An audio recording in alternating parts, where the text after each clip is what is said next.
right? Let me tell you something. What I'm about to share with you today is absolutely explosive. And I know you've heard me say that before, but this time, it's different. She's ready to blow the lid off Meghan Markle's carefully constructed fairy tale. A fresh storm has erupted after leaked Paris hotel receipts surfaced online, igniting fierce debate and relentless speculation. What began as a quiet document drop quickly spiraled into headlines, commentary panels, and a full-blown social media frenzy. Sources claim the revelations hit hard, leaving Meghan Markle visibly shaken as questions multiplied by the hour. Supporters urge restraint. Critics demand clarity. And the narrative shifts in real time. So, what do these documents truly reveal? And why has their sudden appearance intensified scrutiny worldwide tonight? The night a royal identity was hijacked. It all started like a secret whispered in the Paris wind, the kind that slips through marble halls and lands straight on the internet before anyone can stop it. On December 20th, 2025, a woman walked into the Plaza Athénée with the ease of someone who never waits in line. She was wrapped in sharp Dior winter tailoring. Her posture was calm, her presence almost royal. Within minutes, the building felt different. Staff watched. Security tightened. The front desk suddenly treated her like a head of state. By the time she appeared front row at Dior's ultra-private Winter 2025 confidential showcase, social media was already in a frenzy. The photos were shaky. The angles were wrong. Rain smeared the lenses, but it didn't matter. TikTok and Twitter declared the same thing in one breath. Princess Catherine was in Paris. Only she wasn't. While the world obsessed over the mystery woman, the real Princess Catherine, Princess of Wales, was quietly doing what she always does, showing up where it matters, far from the glamour. In Birmingham, England, she attended a holiday event for underprivileged families. There were official press photos, verified local reports, and even a security log later confirming her location beyond doubt. The contrast was almost cruel. One Catherine surrounded by warmth and community. Another Catherine draped in couture and secrecy. Then the story turned darker. Behind the scenes, investigators reportedly discovered something that sent a chill through the palace. A restricted Class B royal access code, tied directly to the Princess of Wales, had been used to secure a luxury suite and move through checkpoints with authority. Dior's internal guest list didn't help.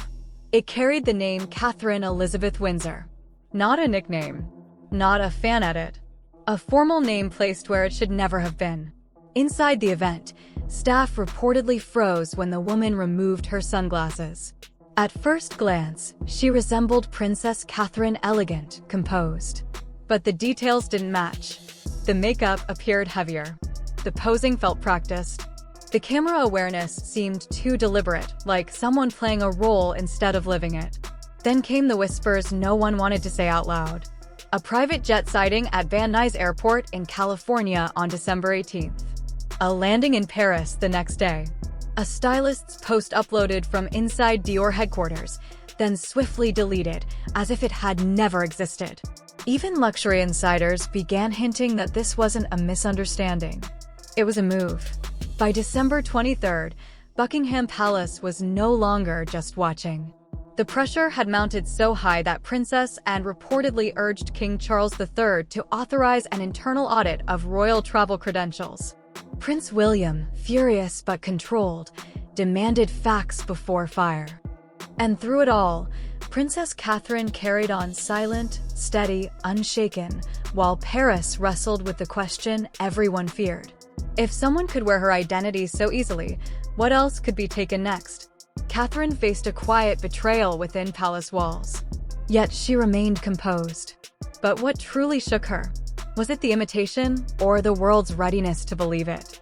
A royal image hijack that shook the palace.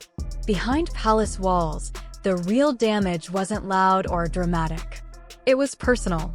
One aide reportedly admitted to a BBC journalist that Princess Catherine wasn't crushed because someone tried to imitate her, but because the world seemed ready to accept it as real.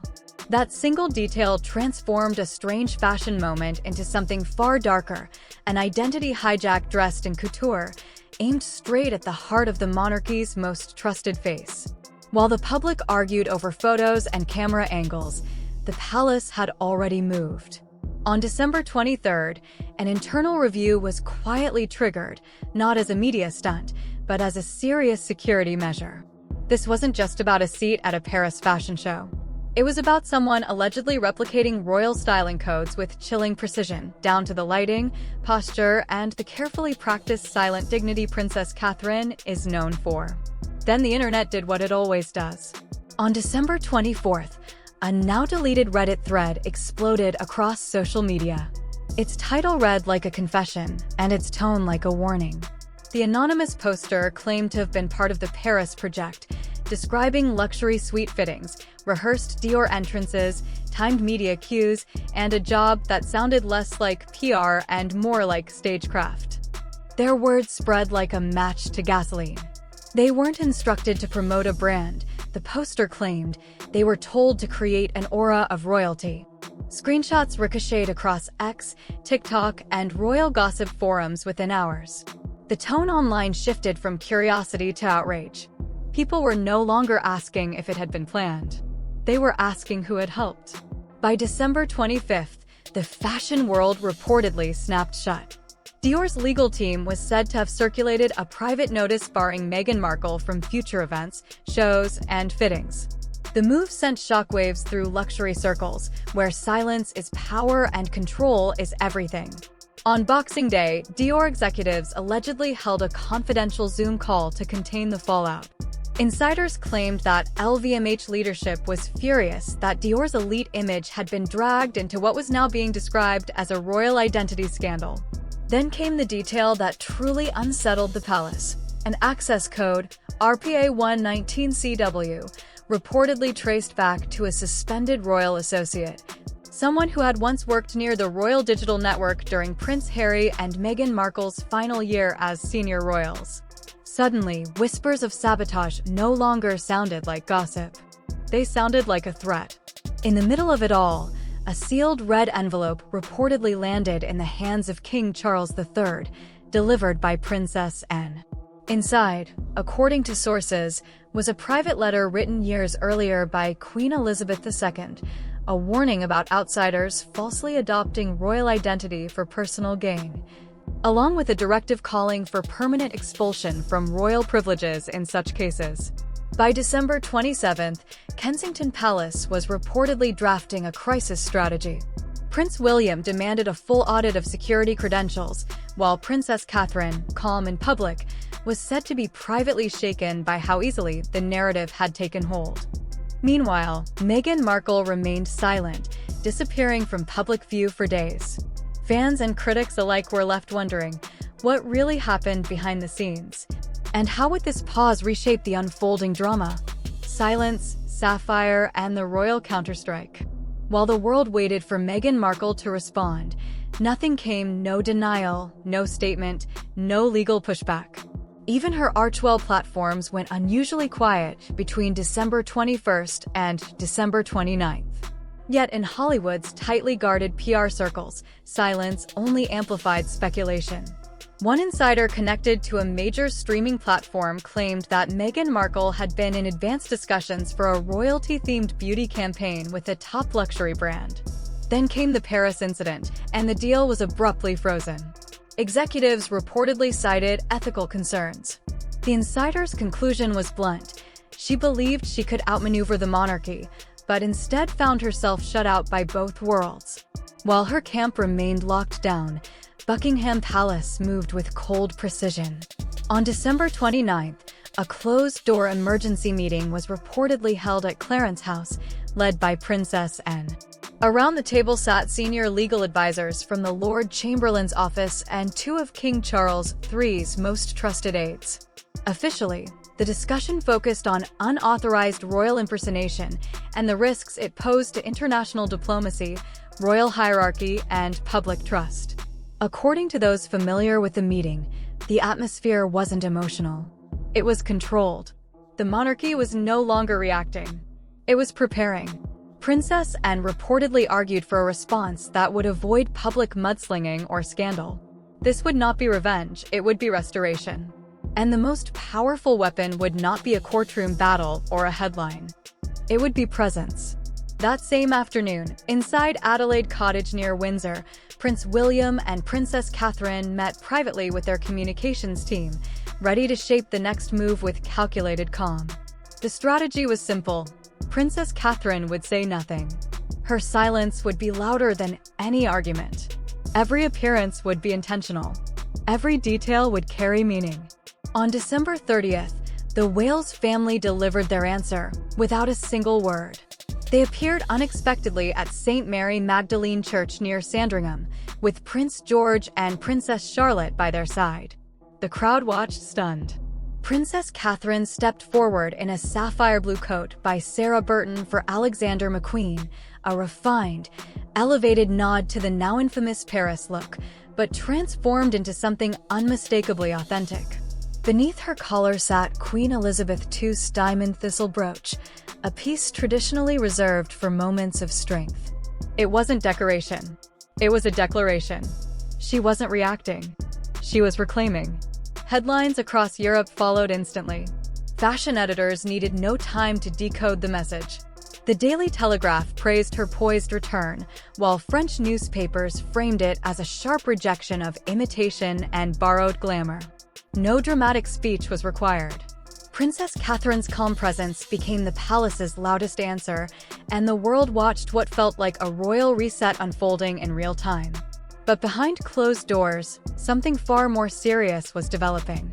An official statement had already been drafted on December 28th, prepared for immediate release if necessary. It was not a casual response. It carried the full authority of the crown and described the alleged Dior-style impersonation as a serious ethical violation, an overstep between former and active royals. The message was clear. Only those with sovereign authority may represent royal protocol, image, or ceremonial identity. Just hours before the statement was scheduled to be issued, King Charles III intervened. His instruction was firm and strategic. No public war, no rushed reaction. Let the situation collapse under its own weight. It was restraint sharpened into a weapon. Still, Princess Anne refused to leave anything to chance. A contingency plan was prepared. If Meghan Markle denied involvement or attempted to shift blame, the statement would be reissued within 24 hours. This time supported by archival receipts and internal records indicating that formal warnings had been sent as far back as May 2023. Outside St. Mary Magdalene Church, one small moment seemed to seal everything. As the Wales family walked toward their car, Prince George reportedly leaned in and whispered to his mother, "You looked just like her, Mum, but she looked like you." The remark spread across social media within hours, igniting a wave of support no PR strategy could manufacture. By early January, the palace's countermeasures grew colder, quieter, and more deliberate. Duchess Sophie reportedly moved to remove Meghan Markle's name from a major Commonwealth charity event scheduled for March. Prince Edward declined a meeting request allegedly linked to a Netflix initiative. And Princess Anne initiated a comprehensive audit of royal emblems, insignias, and design motifs associated with Meghan Markle's working years, an operation designed to safeguard royal heritage from being reused, repackaged, or commercialized. There was no shouting, no spectacle, just disciplined authority. Then came January 4th, 2026. As Christmas decorations quietly disappeared across Sandringham, a sleek black car rolled through the gates of Buckingham Palace with the kind of silence that signals seriousness. Inside, Princess Anne arrived carrying a file that seemed heavier than paper itself, sparking tension, curiosity, and the unspoken question. What did it contain? And how deeply could it shake the royal household? Inside the car sat Princess Anne, gripping a thin red leather file so tightly it seemed heavier than paper. Palace staff recognized it instantly. It had not surfaced since 2021, and its return felt like a door reopening, one the palace had worked hard to keep shut. The file was not gossip. It was authority. Internally marked Archive Addendum 7C, it reportedly contained private records never intended for public view, branding restrictions, wardrobe boundaries. and personal correspondence once exchanged between Queen Elizabeth II and the Sussex household. What had once been archived as history now carried the weight of enforcement. Days earlier, the spark had come from Paris. Meghan Markle's appearance, wearing what insiders described as a near-royal look, sent shockwaves far beyond the tabloids and into corporate boardrooms. Dior's legal department, using a secure channel, reportedly contacted Buckingham Palace with urgency. Their concern was simple: had Meghan Markle been formally approved, or had the brand been pulled into a royal dispute without consent? The palace's response was swift, cold, and unmistakable. No approval, no permission, no ambiguity. It was not merely a denial. It carried the sharp edge of a warning, signaling that quiet irritation was shifting toward formal resistance. Princess Anne, known for her uncompromising discipline, reportedly viewed the styling not as fashion, but as strategy, an attempt to blur royal memory through silhouette, color, and symbolism. In her view, it was not elegance. It was positioning. That is why the red file mattered. Inside were said to be 5 confidential memoranda written between March 2020 and June 2021 outlining strict limitations on how royal identity could be echoed abroad. Among them, a May 2020 letter personally written by Queen Elizabeth II, politely yet firmly requesting that ceremonial colors, signature accessories, and recognizable royal styling not be replicated in private commercial projects.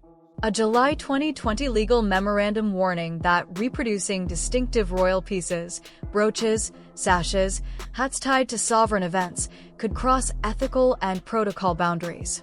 By 2021, when Meghan Markle appeared in New York wearing an ensemble compared by commentators to one of the Queen's Balmoral-era looks, the tone of internal correspondence had reportedly shifted. The language became sharper, more formal, more final. Now, with Archive Addendum 7C back in circulation, the palace was no longer whispering. It was preparing to speak through precedent. The Crown draws the line. When the palace finally moved, it did not come with shouting or spectacle. It came with a single sentence, cold, precise, and impossible to ignore. On January 5th, during a closed-door meeting with the Privy Council's Ethics Committee, Princess Anne reportedly addressed the room with words that landed like iron. The crown is not a costume, and it will not be turned into merchandise. By morning, the quote dominated London headlines. But the real power lay not in the sentence, it lay in the action that followed. At 1800 hours Greenwich Mean Time that same day, a priority letter was dispatched to the Sussex legal team in California. Marked Final Protocol Enforcement, it outlined 3 directives. Cease any styling or imagery that could be interpreted as official royal representation. Remove commercial footage that blurred the line between private enterprise and sovereign identity. Confirm compliance within 72 hours, or the palace would issue public clarification. In royal language, this was not a warning. It was a boundary. Across the Atlantic in Montecito, the atmosphere reportedly shifted. Silence was no longer strategy, it was containment. Insiders claimed Meghan Markle's team moved swiftly, scrubbing promotional material tied to her latest lifestyle launch. Partners grew quiet. Freelancers and stylists, some allegedly awaiting payment, began speaking to journalists. The machine appeared to be turning inward. Then the industry responded. Dior quietly removed her name from a winter campaign proposal. No public statement was issued. None was needed. Even in Hollywood, the tone changed. Media voices that once celebrated bold reinvention began retreating. Headlines hinted at backlash over royal-adjacent branding. Meanwhile, King Charles III answered the noise with something more unsettling than anger: calm. At a private reception at Highgrove on January 6th, he reportedly told a group of Commonwealth ambassadors, "The dignity of the crown cannot be loaned to those who abandon its discipline." Those words, too, leaked, measured, restrained, final. By day's end, a discreet notice had reportedly been filed with the Crown Records Office and the Home Office's Royal Affairs Division. Its subject line was stark: deactivation of honorary titles and style privileges.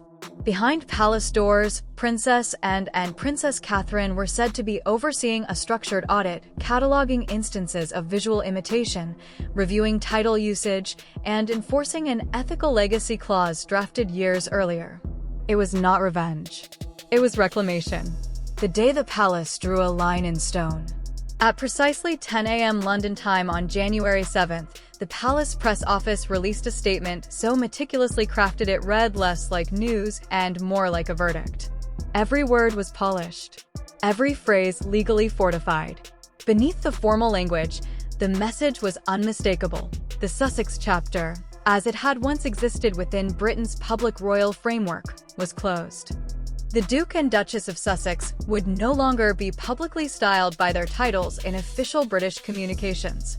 The adjustment extended beyond ceremony and into protocol, signaling a structural shift rather than symbolic disapproval. And the decision did not stop with Prince Harry and Meghan Markle. It marked a broader declaration that royal identity, once separated from duty, could not be selectively reclaimed when convenient. It extended into the next generation, drawing Prince Archie and Princess Lilibet out of the formal royal identity many had assumed still applied to them.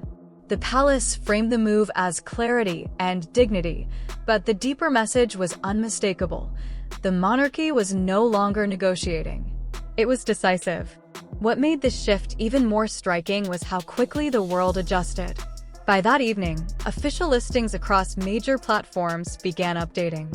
Names were altered. Descriptions were revised.